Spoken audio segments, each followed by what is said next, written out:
Je m'appelle Julie Laporte, je suis prague d'anglais à l'USPN, spécialisée en ingénierie pédagogique pour les langues et responsable e-learning à l'Espace Langue depuis 2013. Et entre autres choses, j'accompagne les enseignants dans la conception de cours de langue en ligne.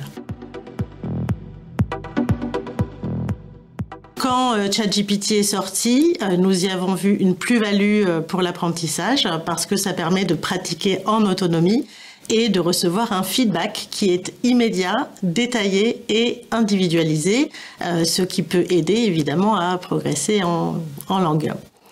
Et puis, dès janvier 2022, sont arrivés des devoirs générés par les agents conversationnels, donc on ne pouvait plus noter l'écrit. Donc on a réfléchi à deux questions, la formation et l'évaluation. Alors peu de temps après la sortie de ChatGPT, j'ai trouvé quelques vidéos d'enseignants de langue qui proposaient d'utiliser l'IA pour la formation. On en a aussi discuté au sein du groupe des référents pédagogiques de l'USPN. Et puis ensuite, j'ai commencé une veille intensive sur l'utilisation de l'IA générative en langue, mais pas que. Et ça se passe beaucoup sur les réseaux sociaux, en fait. Alors, je me suis inscrite à des groupes Facebook d'enseignants du supérieur qui réfléchissent à la question. Et il y a toute une communauté sur LinkedIn avec des chercheurs qui publient régulièrement.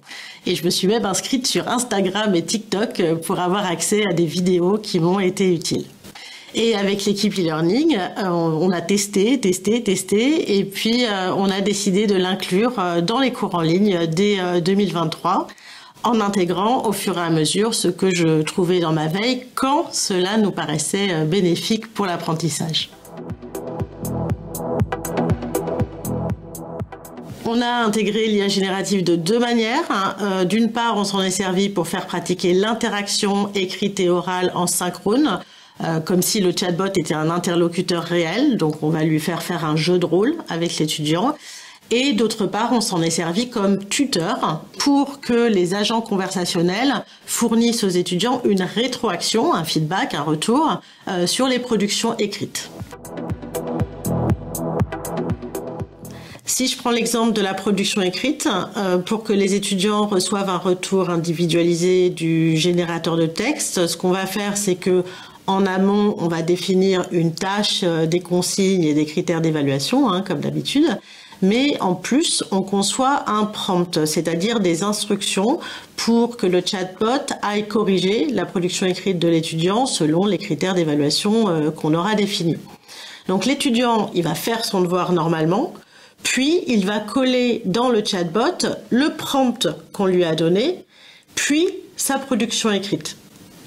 Et grâce à ce prompt, il va recevoir dans les 10 secondes, sous forme de tableau, une liste de ses erreurs, leurs corrections, des explications, puis un feedback global sur sa performance, donc un retour détaillé, individualisé et immédiat, qui dépend de la liste d'objectifs linguistiques qu'on a donné dans le prompt. En revanche, on ne demande pas au chatbot de noter.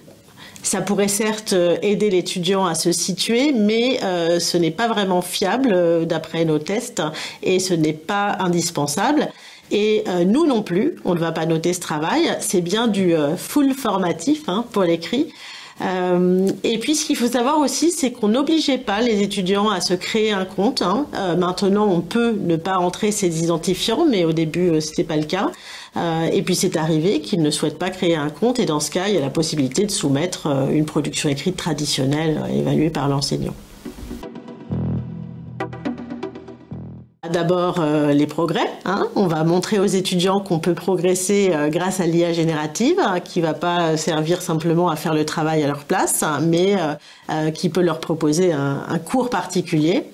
Et puis, du côté de l'enseignant, on va aussi retrouver du sens parce que on peut toujours faire travailler l'écrit, mais on va arrêter d'évaluer des devoirs qui sont faits par un chatbot et on va arrêter aussi de faire des corrections qui ne sont pas toujours lues. Il y a aussi l'exposition à la langue.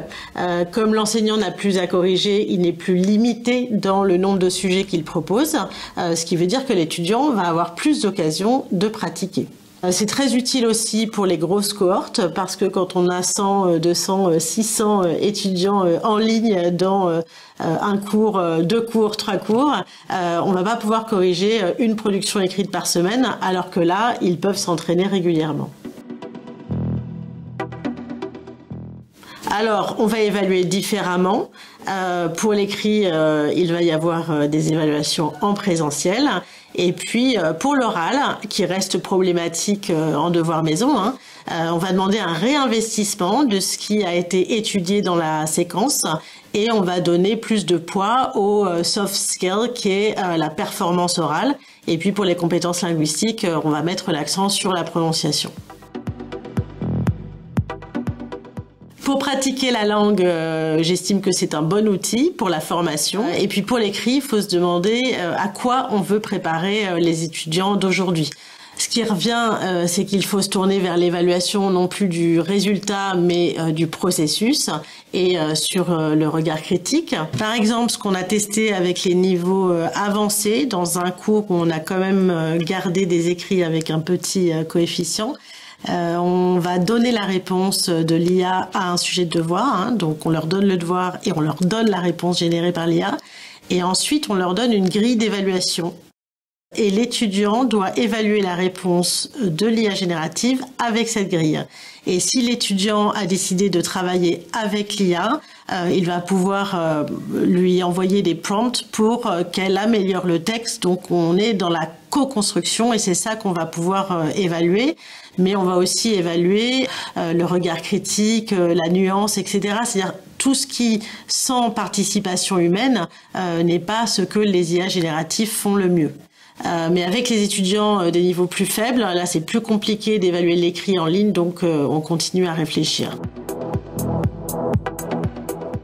Dans tous les cas, ça me semble essentiel de sensibiliser les étudiants à ces outils, c'est-à-dire que au-delà de la prise en main et de l'utilité, il faut qu'ils comprennent les limites et les risques pour en faire un usage éclairé et intelligent.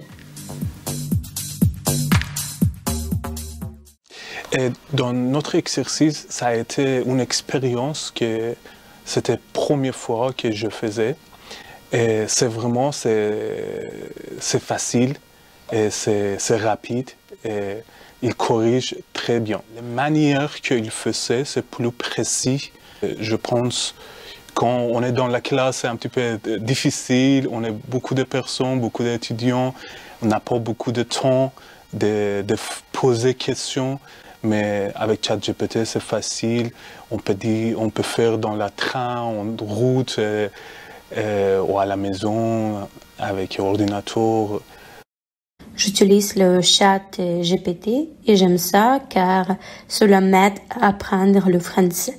Grâce au dialogue que j'ai avec lui, je peux pratiquer davantage le français sur des sujets et des situations complètement différentes. Lorsque j'écris des articles, il peut non seulement expliquer à détail mes erreurs, mais aussi souligner mes points forts et me donner des conseils afin que je sache sur quoi je dois travailler. C'est vraiment utile parce que c'est un moyen gratuit et abordable d'améliorer vos compétences linguistiques. Pour moi, c'est important parce que moi, je suis asociale et un peu timide. À cause de ça, j'apprends les mots, mais je ne peux pas utiliser. Et aussi, j'ai oublié. Avec intelligence artificielle, je travaille et grâce à je améliorer et améliorer mon écrit et je peux mémoriser les mots. La production écrite, c'était difficile pour moi et après l'utilisation de l'artificial intelligence, cela est devenu facile pour moi parce que je l'utilise beaucoup. Et comment j'utilise l'artificial intelligence? J'ai sauvé le vocabulaire de la semaine sur Trello et après j'ai fait un petit sujet par utiliser le vocabulaire et après je le mets à la ChatGPT ou Bing Chat, c'est la même chose. Il m'a donné les points faibles et les points forts et il m'a corrigé les structures de la phrase. Et après grâce à ChatGPT, j'ai marqué un point fort à l'examen.